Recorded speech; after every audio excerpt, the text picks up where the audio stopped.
Hello again, everyone. Welcome to the Donovan Live Postgame Show here on this Halloween evening, along with the trick-or-treater himself, Jim Donovan. I'm Dave DeNatale. First thing first, welcome home. Thank you. It is good to be home. How was London? It was good. I mean, the weather was beautiful, but I will say this. It was very compressed. I mean, we flew all night Thursday night, and we landed in London Friday morning, London time at 9 a.m. And I'm not a sleeper on the plane. Yes, so, as we discussed, yeah. So we got to London, and then you don't want to go right to sleep because the jet lag will just, nail you. You won't be able to sleep then, when you need to sleep. So I stayed up. I took brisk walks in Hyde Park. Nice. Felt like I was Hugh Grant in the movie Notting Hill. And then I went to the Browns practice Friday and grabbed a dinner, came home, and just collapsed. Zonked out.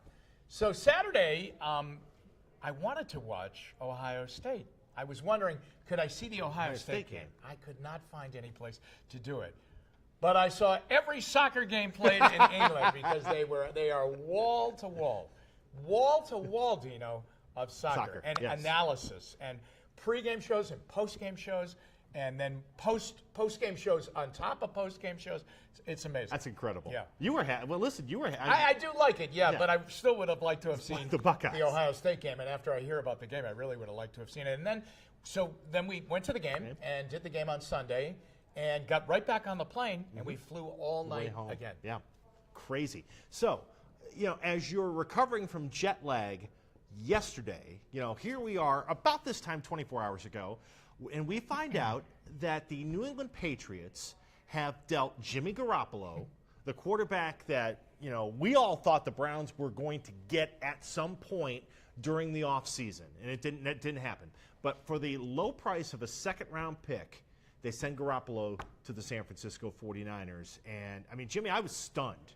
This is where it all started. We'll get to today, folks, I promise. But I was stunned by that the fact that, number one, Belichick got rid of he traded Garoppolo, and number two, all it took was a second-round pick because, I mean, we said many times on this show, you did on Jimmy's Take during the Sportscast, that for Garoppolo, you might have been willing to part with one of those first-round picks, the second of the first-round picks, to make it happen. Yeah. Well, it would have happened if the Browns had offered a first-round pick. It would have happened on the night of the draft. Yeah.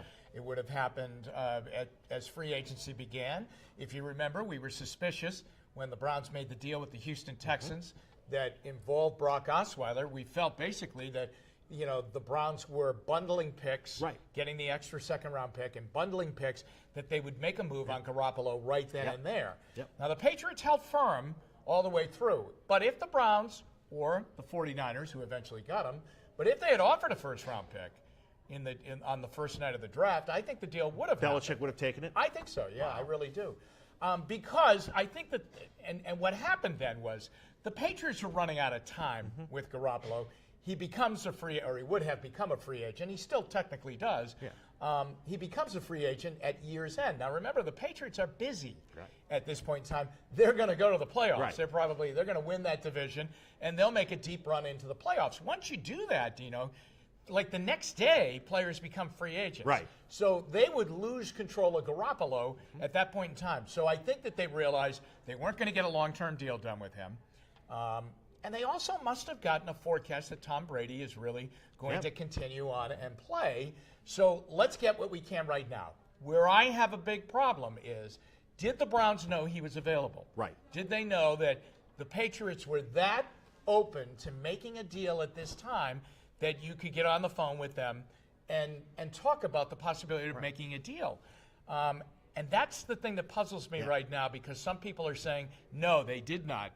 They didn't realize that the Patriots were that far down the road with the conclusion that they were going to trade Garoppolo and take a deal for him, and they get a second-round pick. I think the Browns gladly would have given a second-round pick for him. They have 3 second-round picks in 2018. I mean, that alone would have made it worth it. So that's number one. Number two is this, that all of this tells you that the Browns are not all in on DeShone Kizer. Okay, they're not all in on DeShone Kizer. Number three, what it also tells me is that the 49ers, who everybody thought they are so in on Kirk Cousins that they're not going to look at anyone else, you have to go back in time When Kyle Shanahan was the offensive coordinator here, he loved Garoppolo. Yes, he did. He loved Garoppolo, and he loved Derek Carr. Okay? In fact, when the Browns took Johnny Manziel, he got up and left his office and told the other coaches, we're all going to get fired because of this move. He wanted the Browns to take Garoppolo. If they couldn't, I know this from somebody I remember talking to when I was doing the radio, when I was doing that little radio thing. Kyle Shanahan and his assistants on the offensive side, he wanted Cousins here. But if they couldn't make the trade for Cousins, he wanted the Browns to draft Garoppolo. Yeah. That was the guy. Well, either of those moves, I think we would be in a better spot than we are as you and I sit here and talk tonight. Yes. So that's last night. So then we get into this afternoon, and we're reading reports that that the front office and the coaching staff are having issues. The coaching staff stayed late last night as these trades were developing. The front office guys went home early, so we're kind of sorting through that. And then as the trade deadline expires, we hear that the Browns and Bengals were this close, and I mean this close, to making a trade for A.J. McCarron, the backup quarterback of the Bengals, the guy that Hugh Jackson has coveted to come up here and run his offense like he did in Cincinnati. A couple things with that. I'll get to how the Browns messed it up in a second, or how the Bengals maybe messed it up. But reportedly, the Browns are getting a second and a third for McCarron. Well, let me ask you this. If that's true, is it a makeup for what didn't happen last night? Doesn't it feel like that? That was my first reaction. It was a knee jerk, like, oh, we got to do something since Garoppolo got traded. Let's go get Hugh's other guy. Yeah. Well, here's the other thing. I don't care that they left the office at 5 o'clock. If that's true. Right. Everybody's got a phone. Right. Okay, and that's how you make a deal. You make a deal over the phone. Right. They should have been on their phones anyway. Right. The trade deadline for an 0-8 team that's 1-23 now in the last year and a half, I mean, the trade deadline's important that you might be able to make a deal, okay? So it doesn't matter if you're in London or in Berea or wherever you live, east side, west side, you have your phone and you're working your phone. Right. Now, I just wonder, there's no way I would have given up a second and a third round pick for A.J. McCarron. I wouldn't have either. Okay? But I'm wondering if that's true and if that indeed was the deal and the package that the Bengals accepted at one point in time. If we're led to believe that all the reports are true, I would think the Bengals would jump at that. Sure. Okay. I'm wondering if that was a makeup to the Browns coaching staff to say, well, we'll get you the other guy you want. Right. Sorry, okay, now our bad. Now remember, Andy Dalton broke his thumb late in that really good Bengals year, okay, when Hugh came here, just before Hugh came. So 2015, here. Okay. And they're playing Pittsburgh. He breaks his thumb, and McCarron has to go in, and he gets them to the finish line. Okay, not the position that they wanted, but they had a home playoff game. They lose a game to Pittsburgh, and Hugh worked a lot with A.J. McCarron. Right. And so, he's definitely had a hands-on with McCarron. I wonder about the method or the logic of making that deal, if all of these reports are true, because I was never enamored with McCarron when he was at Alabama. No. And when the Bengal offense was very different with A.J. McCarron as opposed to when it was with Andy Dalton. Okay, it really was. And I know that Vontaze Burfict and Pac-Man Jones committed awful atrocities and got penalties at the end of the game. But remember, they didn't really light up the scoreboard. No, they had trouble moving the ball. Okay. Yeah. So now there are news stories that say both teams goofed up. Right. Okay.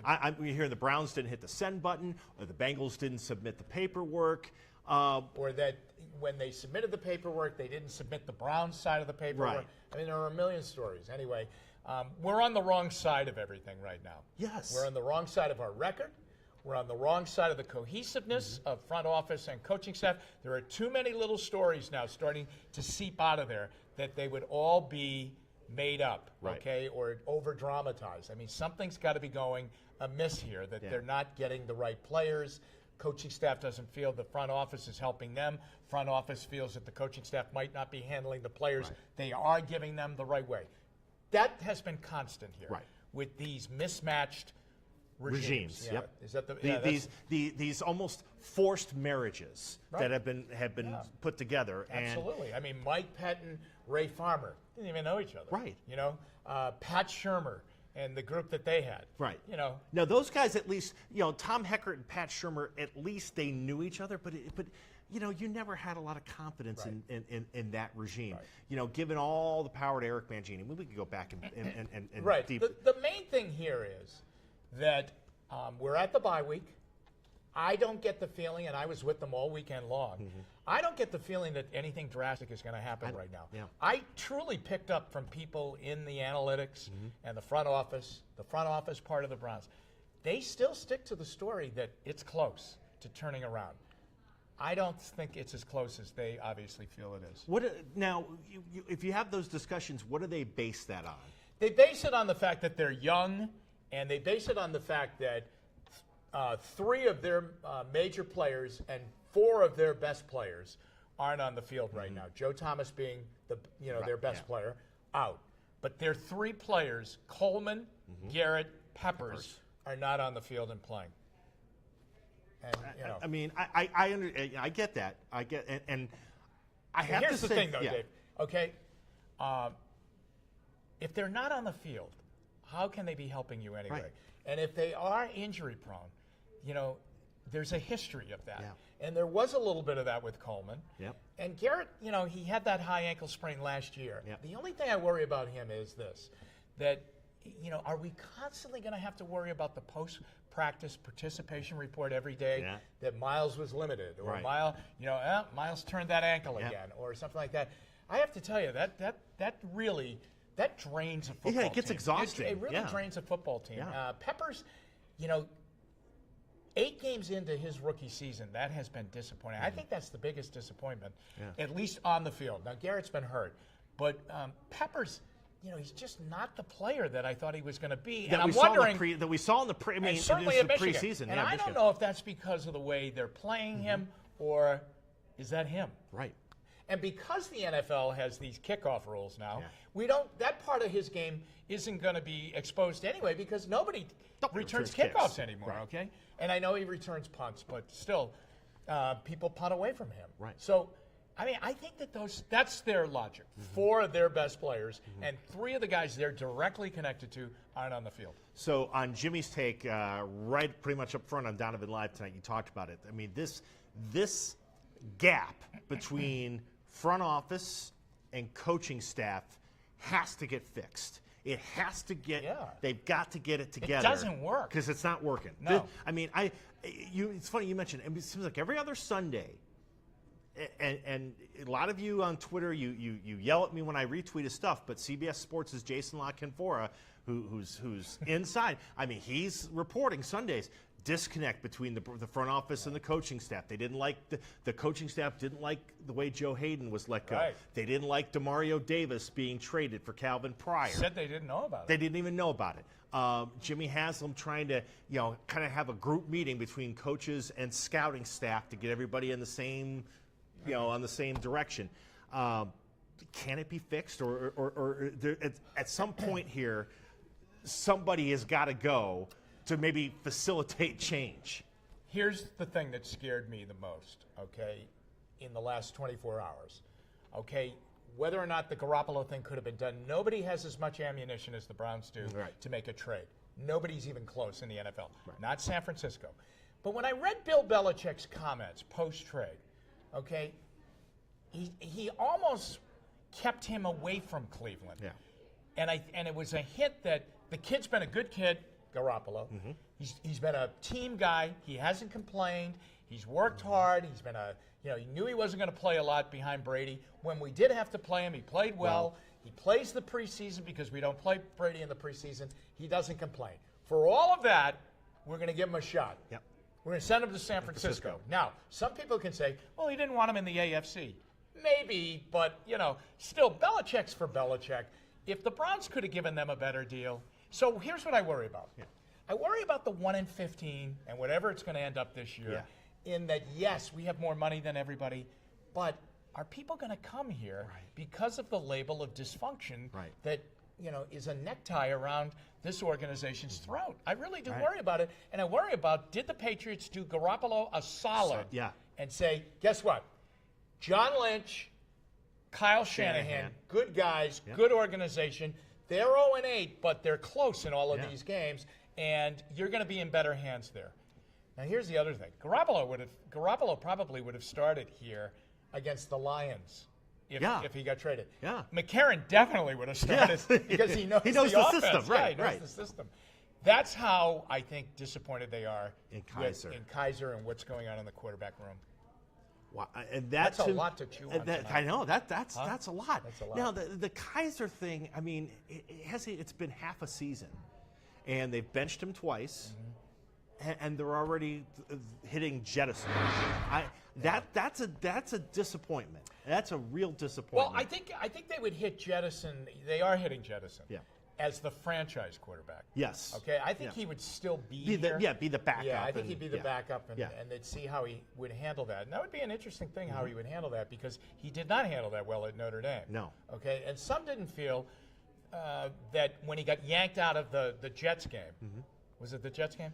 Or the Tennessee game, I'm sorry. Yeah, that's right. When he got yanked in the Tennessee game, that he was, that he was understanding. Yes. Or I guess that's that he acted the right way. Yeah. Okay. Here's the thing that I wonder about right now is that I think that when you look at it, I think the Browns are also worried, and I think San Francisco too, that this class of quarterbacks coming out of the college ranks ain't what they were cranked up to be. That was somebody. Isn't that frightening? Right. Well, this was supposed to be the year of the quarterback. Yeah. This was why you didn't take a quarterback last year, because they said, you know what, next year, meaning this upcoming draft, there's going to be quarterbacks coming out of your ears, and they're all going to be better than the guys that came out this year. There's going to be Darnold, and there's going to be Rosen. And some cowboy from Wyoming. Yeah, and J.T. Barrett. Yeah. And now all of a sudden, to me, that's as big of an indictment on anything else, is that San Francisco was willing to make the deal for Garoppolo and pay him what it's going to require to keep him, assuming that they were going to want to sign him long term. I would think. And I would think they'll make that deal. I'll tell you, Kirk Cousins has to feel left at the altar, as we would say in Runaway Bride. I think that he would have to. I think he begged them in the offseason to trade him there because I'm going to go there anyway. Right. And now he's in Washington. He's kind of painted into a little bit of a corner. Right. Now, he could go to the Giants. He could go, if Eli Manning moves up, he could go to the Steelers. Sure. If Big Ben does. I mean, again, you would say to yourself, he could come here, but would he come here? Would he come here? Would he come here as a free agent? No, not right now. I mean, no. Really. I mean, no.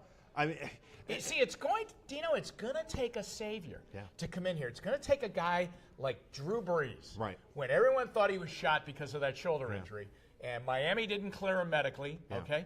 And he ends up in New Orleans, okay, post-hurricane. Yeah. I mean, the city's ripped up. A lot of people thought the Saints were going to move to San Antonio, that they wouldn't, go back to New Orleans. He goes into New Orleans. He saves the franchise. Right. Something's got to happen here to do that. I really think we're at that level. And I almost think we're at DEFCON whatever. DEFCON 1. Now, it's almost to me like, and I'll go to a different sport, and it's not, I'm not trying to knock you when I say this, but it's almost like you need somebody like Terry Francona. When the Indians brought him in to be the manager, then all of a sudden, they were able to get the Nick Swishers and the Michael Bourne early on to be free agents and to buy into a club that wasn't very good before Tito got here. Right. Somebody with credibility, and maybe it's still Hugh, I don't know, but somebody with credibility is the only way you get that kind of guy to come here. I agree. I still think it's going to take a quarterback. To come in here, because that's the obvious position. That's they are, to quote Reggie Jackson, the straw that stirs the drink wherever they go. The good ones are like that. That's why they're great, and that's why they save a franchise. I mean, you just look at all the great franchises in the NFL right now, and they have guys that they're great, and they're great. They save a franchise. Last thing, people talk about, well, if the Browns brought Garoppolo here, if they made the Garoppolo trade, it wouldn't matter because the Browns don't have any weapons. Or if they, if they would have drafted Wentz or Watson, they didn't have any, they didn't have any weapons around them. To me, and you've done this long enough to know, when you've got the guy, it's like the rising tide lifts all boats. Isn't that the case? Where if you get the right guy, he can help elevate the performance level of the guys around him until you are able to supplement with more weapons. Yeah, I will tell you this. Once the Browns fell behind on Sunday, which was like late third quarter, when they finally really went behind in the game, and they were in that we have to throw every down mode, and I have to be honest with you, the wide receivers were terrible. Yeah. I mean, I watched them, and I watched him trying to throw the ball to them, and it was like watching middle school football. It really was. Now, he missed some throws. Yeah. I mean, he missed one to Treggs that would have given him a first down. He threw a horrible ball to DeValve on a third and short that he threw 1 yard, and DeValve had to reach behind. But on the other end of that, Njoku gets stripped of a ball. Lewis just falls down a lot. Yeah. Higgins drops balls. I mean, the receivers are not of an NFL caliber. And it was so bad that Kenny Britt didn't even play. I mean, Hugh Jackson didn't even want to play him. Right.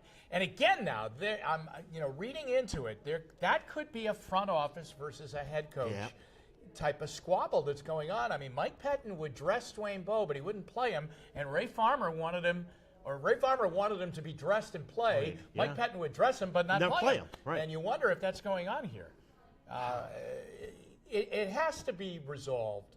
And you all deserve better than this. You really do. I mean, you're amazing to go down there and watch them, but this is of historically bad proportions. Yeah. Right? I mean, 0-8 right now? Yeah, 0-8. And 1-15 last year. Yeah. By this time this year, going into this bye week, we should have seen some progress. Right. And some progress would be wins. Right. Right. And you've had chances maybe in 2 games of the 8. And I mean, this team just isn't good enough. No. Jimmy, an honest, fair assessment, I think, of where we are right now. I'm with you. Fans, we understand. I can't tell you how many people are saying, boy, I'm through. I'm done. Yeah. This is about as bad as it's gotten, and I hope the people in Berea understand that this has got to get fixed one way or another. Yeah, but see, now another deadline's gone. Yeah. I mean, now this is your hand. Yeah. This is the hand you're going to play. That's probably the other thing that the coaching staff is looking at and saying, well, now, and that's what Belichick was looking at. Hey, listen, after that trade deadline, there are no more levels for Jimmy Garoppolo. The next step is free agency. So we got to do something or give him a big deal, and they can't do that. Right. They couldn't have franchise tagged him. Okay, no. He'd be making way more money than Tom Brady. Right. And the Browns coaching staff is probably saying, we need wins. There's no help. There's no cavalry coming here. Right. And this is the hand we've been dealt. Right. And I have to tell you, that's a very, very dark way to look at things right now, but it is an accurate way to look at things. All right. Again, we've got plenty of coverage on everything that happened today with the Browns in the last 24 hours with the Browns at WKYC.com. Jimmy will be back with you tonight, Channel 3 News at 11. As always, my friend, thank you. Thank you. Good to have you home. For Jim Donovan, I'm Dave DeNatale. Thanks for watching WKYC's Facebook Live, the Donovan Live Postgame Show.